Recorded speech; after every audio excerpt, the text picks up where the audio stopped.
আজকে আমি আপনাদেরকে দেখাবো কিভাবে তেল চিটচিটে ময়লা স্টিলের গ্যাস স্টোভ পরিষ্কার করতে হয়। এই যে চুলাটি দেখতে পাচ্ছেন, এটা অনেকদিন পরিষ্কার করা হয়নি। আজকে আমি দেখাবো কিভাবে খুব অল্প সময়ে এটিকে পরিষ্কার করা যায়। তো চলুন আমরা শুরু করি।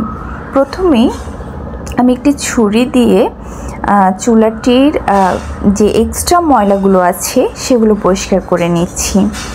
এটা খুব ধীরে ধীরে আস্তে আস্তে করবেন, না করলেও খুব একটা সমস্যা হবে না। আর এই কাজটি করার সাথে সাথে আমি চুলায় গরম পানি বসিয়ে দিয়েছি, কারণ আমাদেরকে একটি মিশ্রণ তৈরি করতে হবে যা দিয়ে আমরা চুলাটি পরিষ্কার করব। তো দেখতেই পাচ্ছেন খুব সুন্দর করে আস্তে আস্তে এক্সট্রা ময়লাগুলো আমি ছুরি দিয়ে তুলে ফেলছি, যাতে পরবর্তীতে আমার কাজটা সহজ হয়।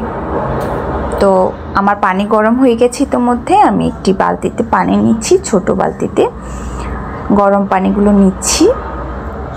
এরপর আমি এর মধ্যে অ্যাড করব 2 চামচ সোডা, খাবার সোডা অ্যাড করেছি 2 চামচ।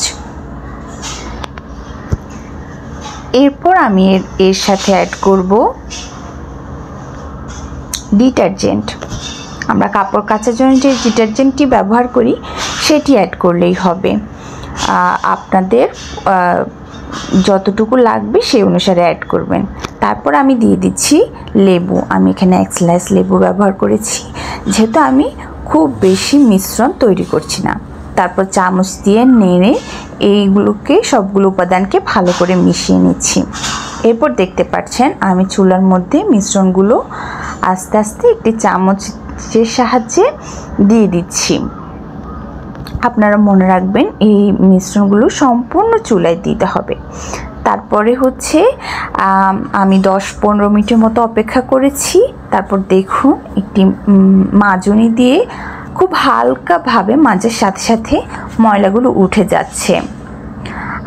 আপনারা কিন্তু 10-15 মিনিট অবশ্যই রাখবেন, না হলে কিন্তু ময়লাগুলো এত সুন্দর করে উঠবে না।